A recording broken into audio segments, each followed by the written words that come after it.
right, we have offensive lineman Carter Smith, and we will start with questions in the room. So we'll start with Mike and then go to Zach. Can you, Carter? Can you trade? You've had obviously a couple seasons here with Coach Bostad. Can you trace your development and like when you look back, kind of when you started with him, like how much do you see your improvement? Yeah, I saw a young kid that has grown a whole lot these past 3 years under him. Having someone with that maturity who's been in the NFL level and has been in the college level coaching there, I think it just really made me take a mental step towards where I needed to be. And I really thank him for that. It kind of got me on track.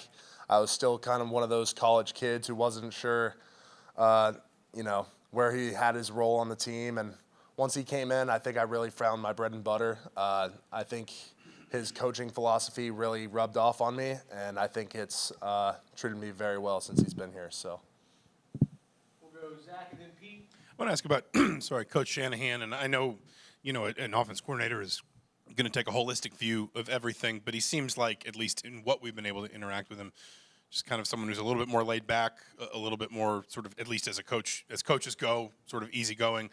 As someone who has just kind of watched him, worked under him these last couple of years, how would you describe his style and his approach in particular to just kind of building that holistic view of an offense? Yeah, it's fun to watch Coach Shanahan work. He makes sure that he gets the opinions of every coach, whether it's a scheme or whether it's a certain play or the type of way that he wants to run the offense. Signetti is also very involved in that, and you can kind of see that too. It's kind of iron sharpening iron. I think it works very well upstairs in the staff room for that as well. We'll go top left to Pete and then Ravi. Yeah, I guess your thoughts on Alabama and the problems that they present. Yeah, they're a great team, SEC ball, people kind of, they like to talk it up a lot. They're fast, they're very physical, and it's going to be a new challenge for us. We just need to go out there and keep our heads down this week in practice and make sure that we're on top of it. And we'll go on your right to Ravi and then Daniel. Yeah, I'm working on a story on Omar Cooper and Elijah Surratt, and I'd love your favorite story about each guy that kind of shows maybe their competitive makeup. Doesn't even necessarily have to be a football story, but like if you were going to tell one story about each of those guys to kind of let people understand them, what would the story be? That is a great question. I would just say about Omar, his freshman year, he got some reps on the field. You saw him out there playing wide receiver, and he's a very competitive athlete. I haven't spent too much time with him, so I can't really give a specific story, but all I can tell you is that he's one of the most competitive guys in that room. And I think Elijah coming in kind of put a good competition in the room, too, to see who would be wide receiver one, which, they're both outstanding receivers. And I think being in the same room together has really sharpened their blades. We'll stand your right with Daniel and then go to Lou. As a guy who lived through a lot of lows here, what is this like? I mean, obviously a cool backdrop behind you. I mean, just how cool is this for you? I'm just blessed that the Lord was able to get us this far. All glory to God. It's been an amazing ride, and there's no other team I'd rather do it with.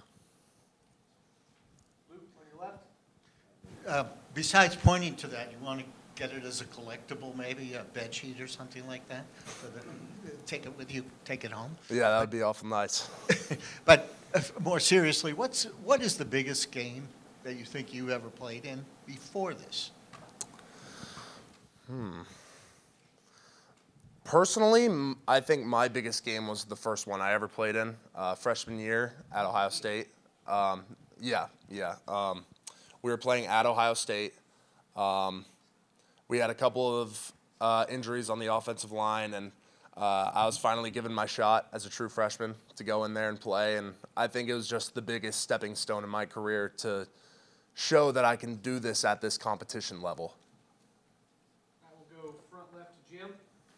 A lot's been made about Indiana being up in here with the quote-unquote big boys and the blue bloods and whatnot, but you guys have gotten there through hard work and all of that. How much pride, though, is in that locker room because all of those people are talking about you guys in that fashion?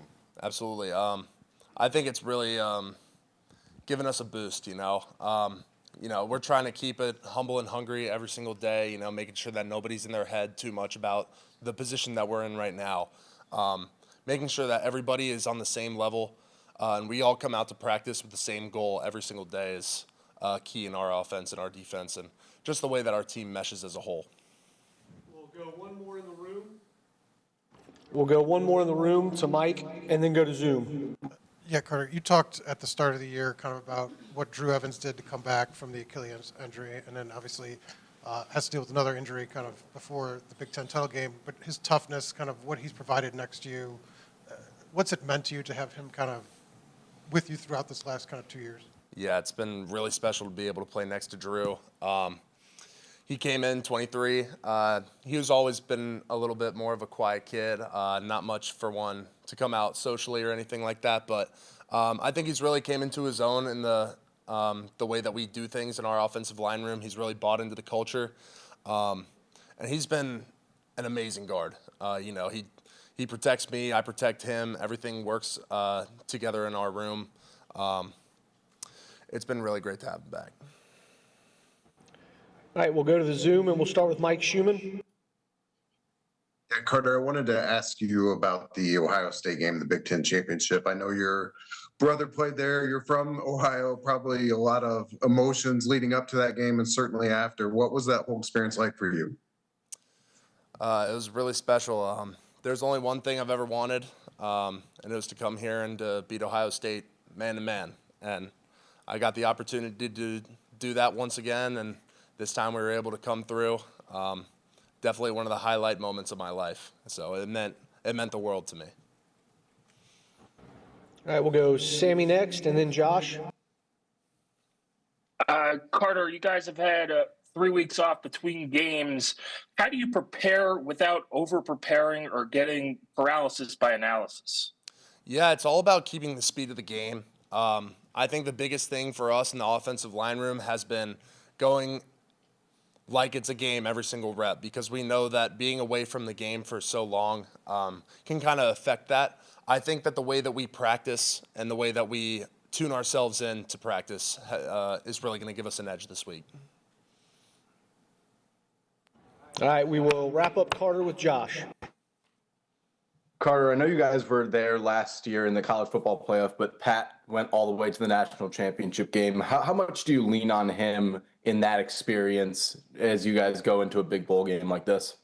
Absolutely. He's a very seasoned player. And the way that he's done it,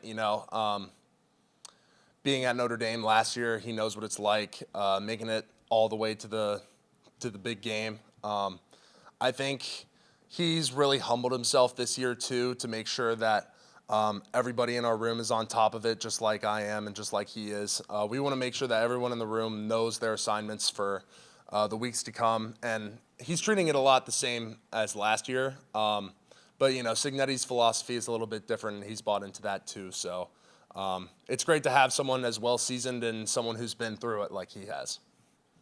Great. Thanks, Carter. Thanks, guys.